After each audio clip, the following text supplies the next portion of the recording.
Have you ever wondered what it would be like to reunite with a long-lost friend from the animal kingdom? Prepare to be moved by an extraordinary tale of connection that defies the boundaries between humans and wildlife. Martin Hale found himself drawn back to the familiar Arizona grasslands, a place etched deep in his memory. The sun-bleached landscape stretched endlessly before him, brittle and unchanging. This morning, he sought not to capture images, but to immerse himself in the profound silence of the desert. But that silence was destined to be broken in the most unexpected way. From a nearby patch of brush emerged a full-grown bobcat, its presence both startling and awe-inspiring. Martin remained motionless, not out of fear, but in sheer wonder. The creature's coat shimmered golden in the sunlight, adorned with dark rosettes along its flank. Its tufted ears twitched attentively, catching every subtle sound. Most bobcats would vanish at the first hint of human scent, yet this one approached Martin directly. Martin's heart beat steadily, a rhythm honed by decades of wildlife photography. He had mastered the art of becoming invisible, of blending into the landscape. But as the bobcat drew nearer, a sense of familiarity washed over him. This was no ordinary encounter. The animal's eyes held a softness, its posture relaxed and almost intimate.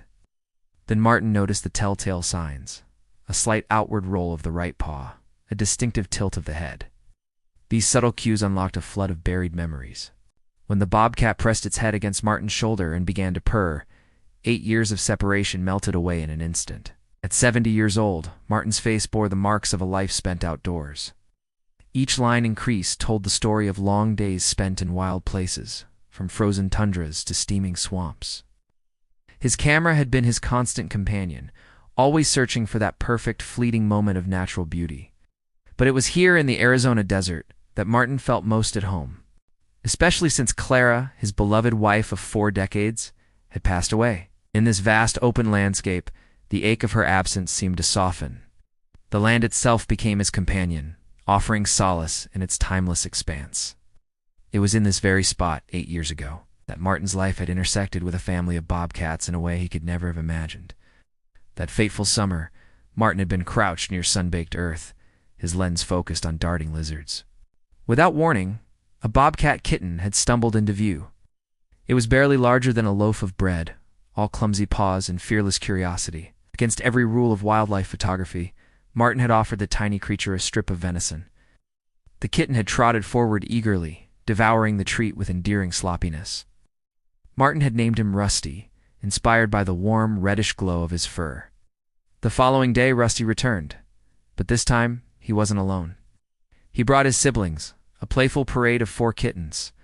There was Ember, sharp-eyed, and quick. Tumble lived up to his name with boundless energy. Sable moved with natural grace and slyness. And then there was Rusty, always trailing behind, affectionate and a bit clumsy. Their mother, whom Martin dubbed Majesty, seemed to accept this unusual arrangement. She lounged nearby, regal and watchful, as though she had granted Martin honorary membership in their family circle. For weeks, Martin became Uncle Martin, no longer just an observer, but a guardian to these wild creatures. Rusty, in particular, sought out his company. The little bobcat would curl up by Martin's boots as dusk fell, purring softly in the cooling desert air. But this idyllic period was destined to end with the arrival of a devastating storm. It struck with the sudden fury typical of desert weather. The sky turned black, rain lashed the earth, and a dry creek bed transformed into a raging torrent within minutes. From the far bank, Majesty cried out frantically as her kittens struggled to cross the surging water. Most made it safely, scrambling up the opposite shore. But Rusty, smaller and less coordinated than his siblings, lost his footing. The sound of Rusty's terrified cry, nearly drowned out by thunder, was seared into Martin's memory. Without a second thought, he abandoned his camera and plunged into the churning river. The current tore at his legs, threatening to sweep him away, but he managed to reach the sodden kitten, now limp in his arms.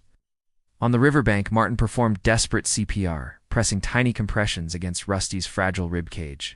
He bent low, breathing air into the kitten's nose, again and again, refusing to give up. At last, a cough, a shudder. Water sputtered from Rusty's mouth, followed by a gasp, the sweetest sound Martin had ever heard. For 2 days, Martin kept Rusty in his cabin, nursing him back to health. He fed the kitten broth from his fingertips and let him sleep against his chest.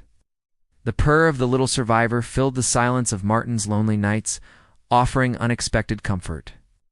When it was time for Rusty to return to majesty, the mother bobcat met Martin's gaze. Her expression transcended any species barrier, conveying unmistakable gratitude. By the end of the season, the bobcat family had moved on. The land fell silent once more. Martin was left with only photographs, memories, and a profound sense of loss. Now, 8 years later, that ache dissolved as the full-grown bobcat leaned against him. The familiar tilt of the head, the slight limp in the paw, the deep rumble of a purr, it all came rushing back. "Rusty," Martin whispered, his voice trembling with emotion. The bobcat pressed harder into his shoulder, purring even louder, as if in response. Tears blurred Martin's vision as he stroked the thick fur, and Rusty made a soft chuffing sound, somewhere between a sigh and a laugh. Martin reached into his bag and pulled out a pouch of freeze-dried rabbit treats, the same kind he had once used to coax a sick kitten to eat.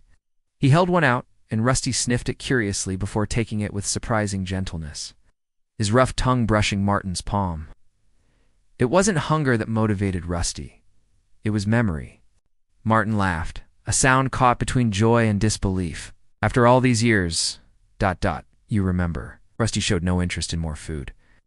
Instead, he padded over to Martin's tripod and curled up at its base. Not as a pet seeking shelter, but as an old friend settling in for a visit. For an hour, Martin forgot about his camera entirely. He simply sat beside Rusty, the silence filled with unspoken recognition and shared history. It was a moment beyond words, beyond species. Eventually, Martin did raise his camera, not to capture the landscape, but to focus on Rusty. He photographed the golden light playing across the bobcat's fur, the depth and intelligence in those amber eyes. This wasn't just another wildlife subject. This was family. A quail rustled in nearby brush, catching Rusty's attention. The bobcat's muscles tensed, ready to vanish into the wild at a moment's notice. But after a brief pause, he relaxed, lowering his head once more. His gaze met Martin's, conveying a clear message. This reunion was more important than the hunt, and Martin understood completely. As the sun climbed higher in the sky, Rusty rose to his feet. He was graceful and powerful, every inch the wild predator he was meant to be. He stretched languidly, then rubbed his head against Martin's leg one last time, a final farewell, before slipping silently into the brush, gone but not forgotten. Martin remained seated long after Rusty's departure, the echo of the bobcat's presence still alive in the air around him. He was alone once more, but no longer lonely. The ache that had lived within him since Clara's death was no longer an empty void. It was filled now with cherished memories, with the lingering warmth of Rusty's purr, with the sheer miracle of this unexpected reunion. When Martin finally packed up his gear and drove away, the memory cards in his bag held far more than mere photographs. They contained proof of something truly extraordinary. This wasn't just the story of a rare animal encounter. It was a testament to a bond forged in crisis, carried across years, and rekindled when least expected. As the desert stretched out before him, Martin knew with certainty that this was the greatest story of his long career. Not because of the wildlife he had documented, but because of the love and connection the wild had given back to him.